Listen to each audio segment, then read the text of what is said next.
belle, élégante, une princesse au visage d'ange, simple et délicate, caressée par l'innocence, 15 ans. Tellement mignonne pourtant, elle n'en est pas consciente. Elle trouve sa poitrine petite, ses fesses immenses. Elle se fait des tripes, elle pense qu'il faut qu'elle change. Elle voudrait se sentir unique, mais elle se sent juste différente. Elle se déteste, elle noie dans les complexes. Ses copines ne parlent que de sexe et elle stresse parce qu'elle est encore vierge en secret. Chaque soir, elle rêve du prince charmant, même si elle sait que ce genre d'histoire n'arrive que rarement. Et avec le temps, en elle s'installe le doute, alors elle prie que Dieu l'écoute. Mais les jours passent, le chagrin grandit, et tous les garçons qu'elle aime plaisent aussi à sa meilleure amie. Amie d'enfance, amie de cœur, amie pour toujours. Ouais, le genre d'ami qui te trahit pour une histoire d'amour. On en parle comme d'une maladie qu'on a souvent lorsqu'on est petit, mais dont on guérit quand on vieillit. Et si à 15 ans l'amour est fictif, pourquoi chante-t-elle dans la langue de Shakespeare un refrain qui fait Let me know when the world is a better place, maybe then I'll come back.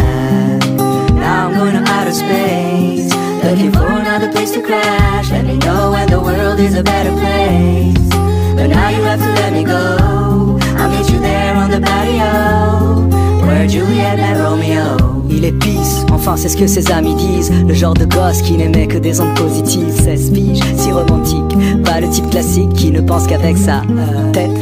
Enfin comme tous les mecs qui pensent tout le temps au sexe. Mais ça n'empêche que son rêve est de trouver Juliette. Mais plus il cherche, plus l'espoir faiblit, et l'on oublie le sens de la vie.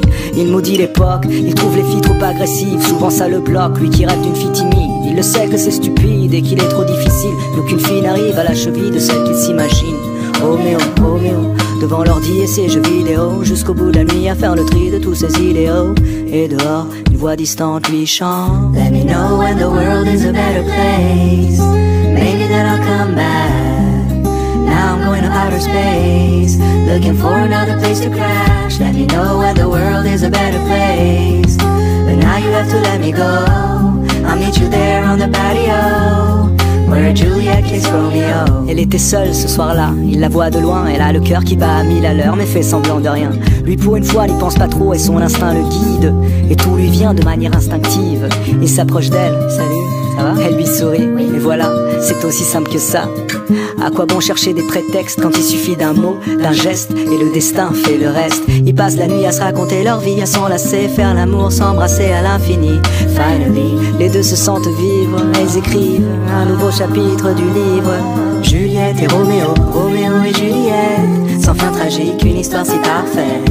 Le genre d'histoire qui aujourd'hui n'existe pas, car ici-bas, souvent, ça finit comme ça.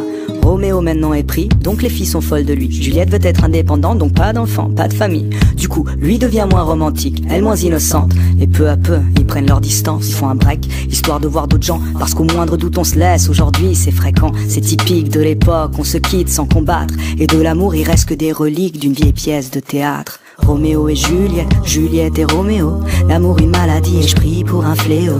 D'ici là je m'en vais loin d'ici, peut-être que sur une autre planète ils ont compris le sens de la vie.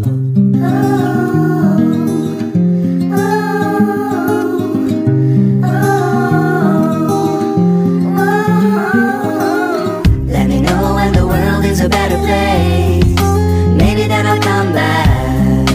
Now I'm going to outer space, looking for another place to crash. Let me know when the world is a better place, but now you have to let me go. I'll meet you there on the patio, where Juliet killed Romeo.